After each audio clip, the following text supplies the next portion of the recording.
Welcome to the INFOWARS Nightly News. It is Tuesday, January 27th, 2015, and I'm Leanne McAdoo. Here are tonight's top stories. Tonight, artificial intelligence, friend or foe? Who will control it? Can it be controlled? And epic snow fail in the Northeast. What does regional climate alarmism tell us about global climate alarmism? All that and more on tonight's INFOWARS Nightly News.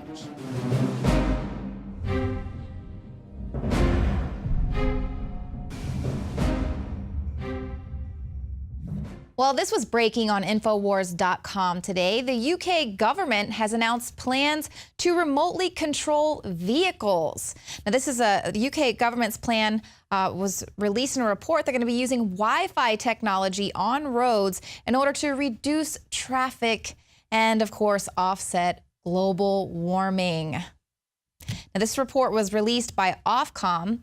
It's a government-controlled body which regulates communications in the UK, and its blueprint says it could be realized in about 10 years, where cars would communicate with each other to reduce congestion. Now, the proposals are being billed by some media outlets as a means of solving traffic jams and taking the stress out of finding a parking space, while also serving to reduce greenhouse gases and offset global warming. However, buried deep in this report is this little detail. The state plans to achieve this new high-tech solution by fitting sensors in all cars that would wirelessly send information to a central traffic control system. And this control system would then react by imposing remote speed limits on each vehicle, having a shockwave effect which would cause each one to brake and accelerate in unison. So in other words, in the name of reducing traffic and, of course, helping the environment, the government can take control of your vehicle at any given moment. Of course, this is against your will, and they'll be able to have a perfectly formed database of tracking all of your location and where you're headed every single day. So this is just going to, of course, be more data that they are collecting on us. But it's trendy and it's super cool to have smart cars and smart homes, and it's being billed as the Internet of Things, as this wonderful thing. There's actually an artificial intelligence conference going on in Austin, Texas this week. People from all around the world are coming together to talk about what is the future of AI and what is humanity's place in that future, and what happens when the majority of jobs are being taken over by robots and humans are no longer needed for production. This was one of the big things that was happening there. And I asked one of the attendees at the conference, just kind of saying, well, what are we supposed to do in 2045 when all of the jobs are taken over? What are humans supposed to do? And he just kind of scoffed at me and said, it's going to be a lot sooner than that. So that's just 20, 30 years away that we're talking. People are going to be in a jobs crisis. You think there's a crisis right now? Well, this is something that is really weighing heavy on the mind of economists there. They're all asking the AI community, what are we going to do? And the truth is, nobody has a clue. Now, we're already kind of seeing this beginning to happen. This is a report that came out today. Exclusive. Apple supplier Foxconn to shrink the workforce as sales growth stalls. Now, this is Taiwan's Foxconn Technology Group. They're the world's largest contract electronics manufacturer. They say they're going to cut its massive workforce as the Apple Inc. supplier faces declining revenue. This is, of course, amid rising wages in China. So we're hearing that as well here in America as well. The special assistant to the chairman and group spokesman, Louis Wu, did not specify a time frame or target for this reduction, but he noted that labor costs had more than doubled since 2010, when the company faced intense media scrutiny following a spate of worker suicides. And I know we reported on that workers were actually plunging to their deaths, worker suicides, they were being overworked. So here now, these people dare ask for a pay raise. And so, of course, they're going to be replaced by robots who don't complain. Wu points out that as technology improves, the price of technology is going to come down, and they're not going to pay higher wages. And he said automation will be key to keeping labor costs under control in the long term as the company pushes to have robotic arms complete the mundane tasks that are currently done by workers.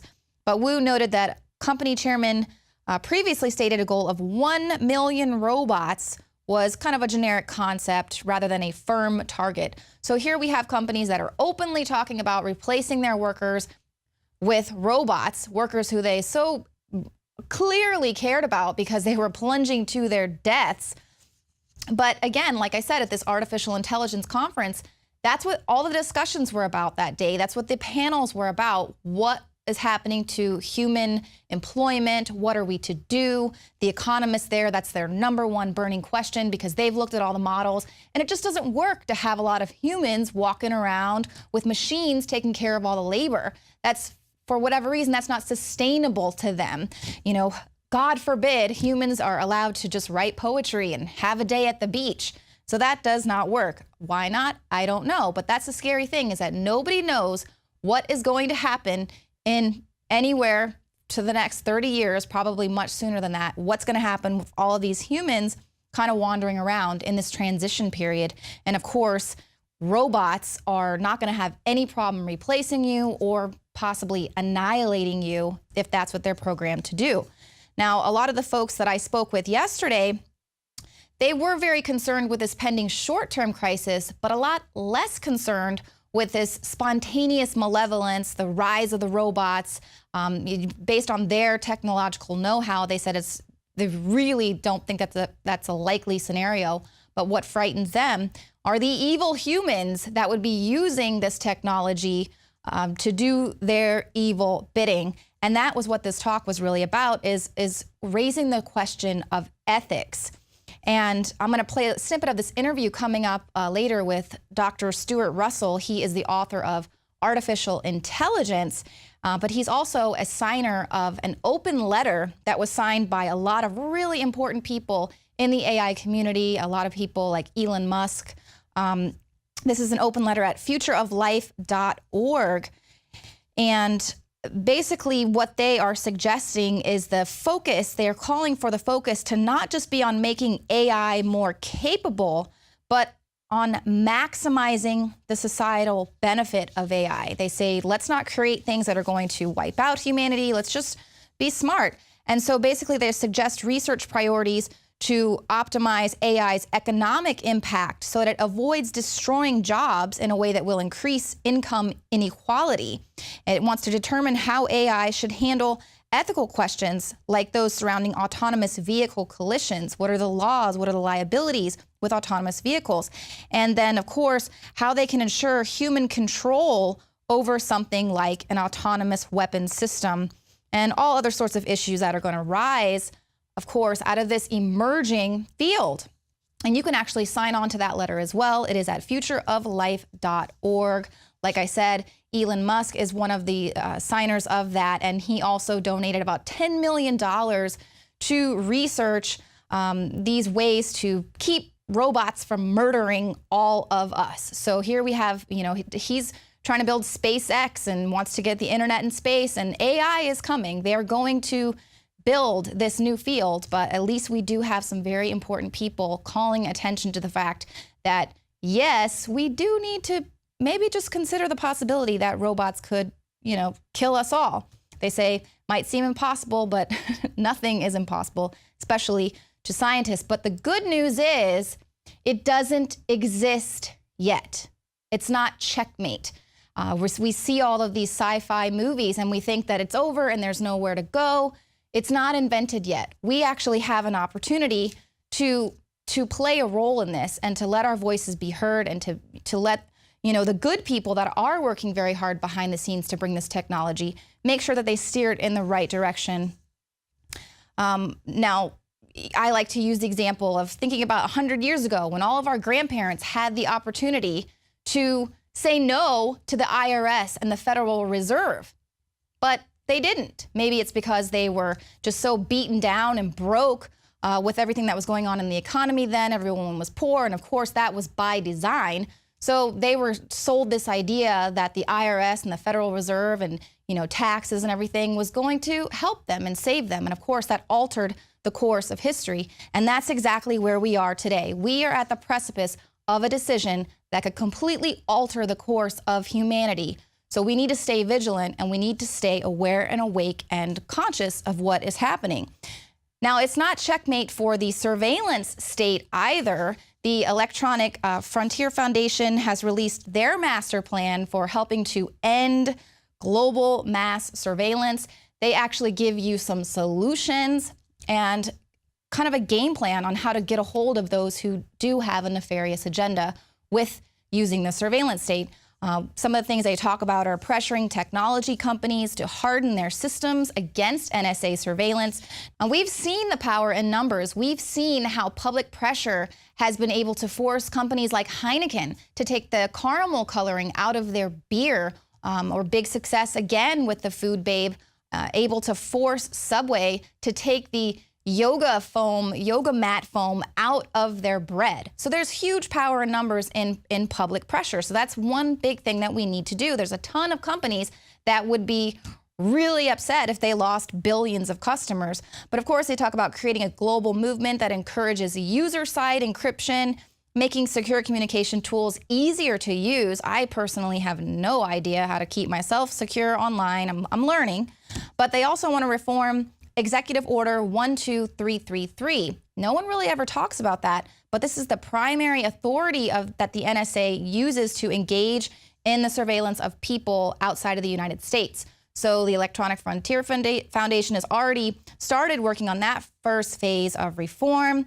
There are several other steps that you can take as well. Please click on the link that will be provided at the YouTube video. But this is all a call to action. We've got to be a part of this. We can't be sheep and lemmings and just let all of this get out of hand. Surveillance is here. AI is coming. And, it's not all bad. This is human ingenuity. We created this. It's not that those guys are any better than the rest of us. Half of them are kids. I mean, they're just kids at this technology conference. So it's almost a blessing to see what humans are capable of doing. Check this out. They basically built the Star Trek teleporter with a 3D printer. Now, this is a device, it's dubbed Scotty, and it digitizes an object in one place, destroys it in the process, and then it rebuilds it in a whole other location. Scotty will scan an object layer by layer and send its encrypted digital blueprint to a 3D printer for it to be reassembled. And users merely have to place an object into the device, select a recipient, and then press the relocate button, and the object will be sent to a new location to be reconstructed. Now, so far, Scotty can only teleport one type of material, which is plastic, so we're a long way off from beaming ourselves to other planets. But what? Humans did that. That is how amazing, how amazing the capability of human ingenuity is. That's why we can't stop ourselves from learning about this technology. We shouldn't fear it, but we just need to make sure that is for the benefit of humanity. AI has a future. The question is, do we? So speaking about dispelling the myth of this AI explosion and robots are going to, destroy humanity, and that's kind of a way that media and science fiction can sell their product. Mm-hmm. But we do have people like Stephen Hawking or Elon Musk saying that, there is a reason for concern, and Elon Musk donates a lot of money to this research where they're going to put forth this effort to make sure AI doesn't get ahead of us. Is there a reason to be concerned, and what can we do about it? So there is a reason to be concerned in the long term, because the direction that AI has been going, and not just AI, control theory, operations research, or other disciplines aimed at exactly the same thing, which is producing the capability for making high-quality decisions. That's all it means. Mm-hmm. And if you have a system that can make very high-quality decisions, which means it takes into account much more information than a human could do, it's able to look further in the future than a human could do. The third part of the triangle, so to speak, is what's the objective? So it's using lots of information, it's looking far ahead into the future, that's great. What's the objective?